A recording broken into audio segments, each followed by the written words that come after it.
आप दिल्ली वाले जो दूध पीते हैं वो गुजरात से आता है। मित्र, आज यूरोप में जाओ और कभी भिंडी की सब्जी खाओगे तो विश्वास करना वो भिंडी की सब्जी गुजरात से आई है। और आज दिल्ली के अंदर जितने मेट्रो के कोच आ रहे हैं वो गुजरात से बनकर के आ रहे हैं। मित्रों, आज पूरे देश में, दुनिया में गुजरात के विकास यात्रा की चर्चा हो रही है। उन्होंने गुजरात नरसंहार का एक बार भी जिक्र नहीं किया। तो एक बात पर बल दिया है और वो है गुड गवर्नेंस। गुजरात भारत के पहले 5 सूबों में नहीं आता। सभी समस्याओं का समाधान डेवलपमेंट है। विकास के बिना कोई चारा नहीं है। कहीं पे निगाहें, कहीं पे निशाना। गुजरात से ज्यादा बैड गवर्नेंस आज किसी राज्य में नहीं। राम जन्मभूमि पर ही भव्य राम मंदिर का निर्माण होना चाहिए। छोटा सिक्का बार बार नहीं चलेगा। नमस्कार, मैं रविश कुमार। दिल्ली में एक कॉलेज है, Shri Ram college of commerce, जिससे उत्तर भारत के कई राज्यों में 10वीं की परीक्षा में 50% से ज्यादा छात्र फेल हो जाते हैं। वहां एक कॉलेज ऐसा है जहां 97% से कम पर फेल कर दिए जाते हैं, एडमिशन नहीं मिलता। उस एसआरसीसी में गुजरात के मुख्यमंत्री नरेंद्र मोदी ने ऐसा भाषण दिया कि लगा उन्हें आज ही 100% नंबर मिल गए। लेकिन जानकारों की यह बात समझ में नहीं आई कि 3 बार सफलतापूर्वक चुनाव जीतने वाले मोदी के बारे में यह क्यों कहा गया कि वे एसआरसीसी के सभागार में अपनी पैकेजिंग करने गए थे। वैसे आपने किसी नेता को पैकेजिंग का मौका छोड़ते देखा है क्या? मोदी ने भी कॉलेज की सभा को वाइब्रेंट गुजरात कॉन्क्लेव में बदल दिया और छात्रों को निवेशक की भांति समझाने लगे। बिना लिखा हुआ भाषण पढ़ा और जिस ग्लास का पानी पी पी कर बोल रहे थे उसी को मुहावरे में बदल दिया कि मुझे ग्लास आधा खाली और आधा भरा नहीं लगता है, इसमें आधा पानी है और बाकी में हवा। आप खूब ताली बजी उनकी इस बात पर और मोदी को भी मजा आया और प्राइम टाइम की प्रस्तावना पढ़े जाने तक किसी के रोने का समाचार प्राप्त नहीं हुआ। जयपुर और दिल्ली में शायद यही फर्क होता होगा। राजनीति विरोध से नहीं, अंतर्विरोध से भी चलती है। मोदी एक कॉलेज के सभागार में भविष्य के भारत का सपना खींच रहे थे और उनकी पार्टी के अध्यक्ष राजनाथ सिंह कुंभ में मोक्ष प्राप्ति की मनोकामना में डुबकी लगा रहे थे। डुबकी लगाने में बिल्कुल कोई समस्या नहीं है। कई नेता लोग और आम लोग लगा चुके हैं और कई लगाने वाले हैं। संगम में डुबकी लगाते हुए आप भाजपा अध्यक्ष को देख ही रहे हैं। जब तक आप देख रहे हैं तब तक इलाहाबाद में विश्व हिंदू परिषद के केंद्रीय मार्गदर्शक मंडल की बैठक के बारे में बताते चलूं कि जिसमें राम मंदिर निर्माण को देश के लिए जरूरी बताया गया है और संसद सत्र में कानून लाने की बात कही गई है। राजनाथ सिंह ने कहा कि मंदिर मुद्दा हमेशा बीजेपी की प्राथमिकता रहा है।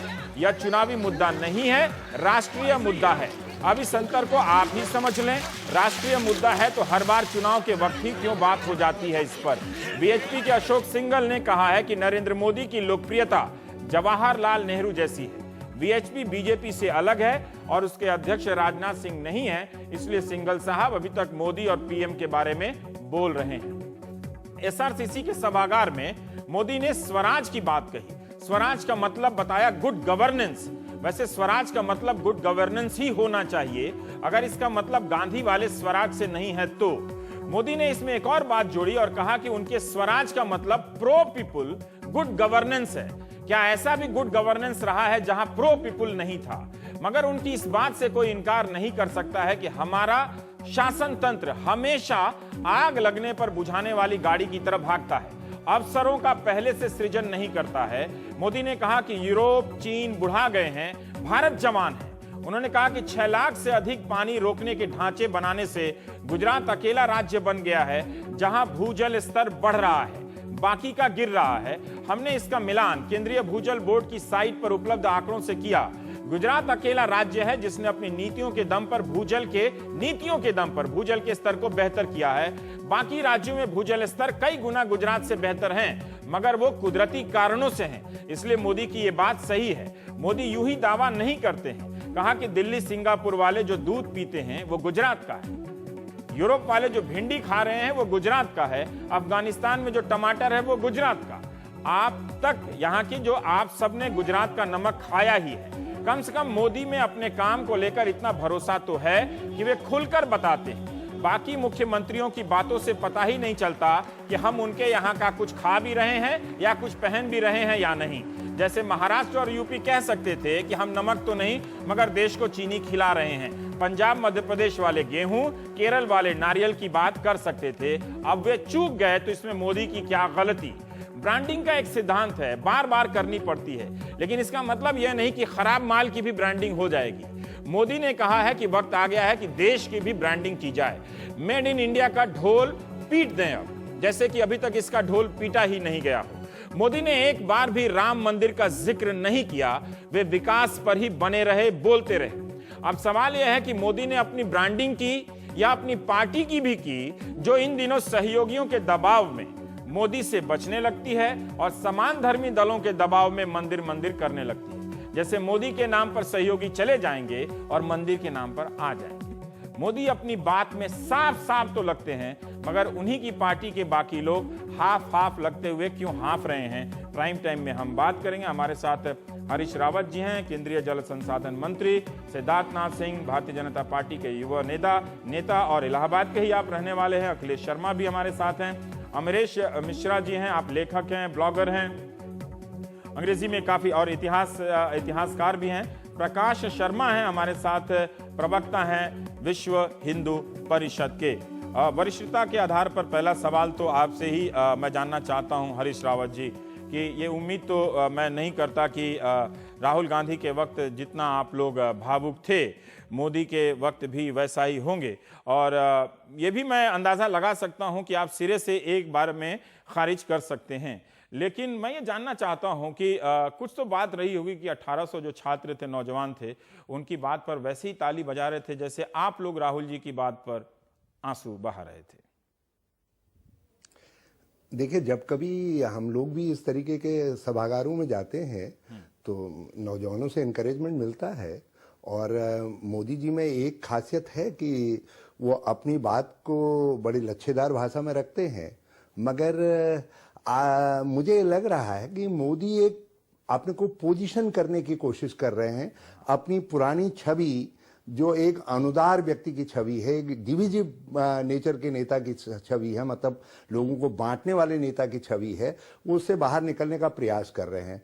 और मगर उनके गुरु ने भी ये प्रयास किया था, लाल कृष्ण आडवाणी जी ने, वो तो उसमें सफल नहीं हो पाए, वो उसको अपनी पार्टी के अंदर रोड ब्लॉक झेलना पड़ा। और मैं समझता हूँ कि मोदी जी इस चक्कर में न राम मिला न विशाले सनम वाली स्थिति में आएंगे। अच्छा, और आपको ये लगता है? हम थोड़ा सा सिद्धार्थ के पास भी जाना चाहते हैं, अगर वो हैं। एक सेकंड रवीश जी, हाँ। क्या आप ये समझते हैं कि देश उस बात को भूल सकता है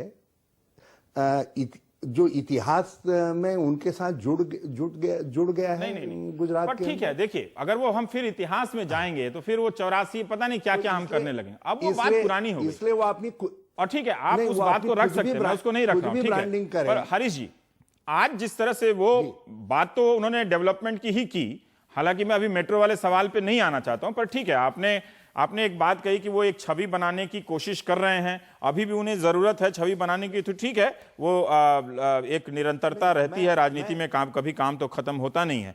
पर सिद्धार्थ, मैं आपसे जानना चाहता हूं कि लेकिन आपने जो भी बोला, उससे पहले जी रवीश जी, सिद्धार्थ कहें उससे पहले एक बात पूछ लूं आपसे जरा सा। मुझसे ये बताइए, गुजरात के लोगों ने अपने समोसे भी लंदन में इतने पॉपुलर किए, चटनी अपने अचार को पॉपुलर किया, क्या वो सब मोदी के कारण हुआ? ये एंटरप्रेन्योरशिप जो है गुजरात का श्रेय ले रहे हैं। वो कह रहे हैं कि हमने अपने राज्य में ऐसा माहौल बना दिया है। वो ये समझ रहे हैं कि सारी शुरुआतें मोदी जी से हुई, और मैं इस बात को स्वीकार नहीं।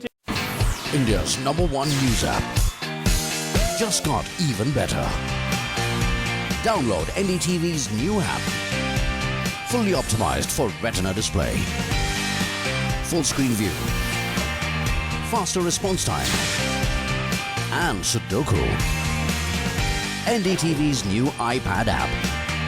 Download now.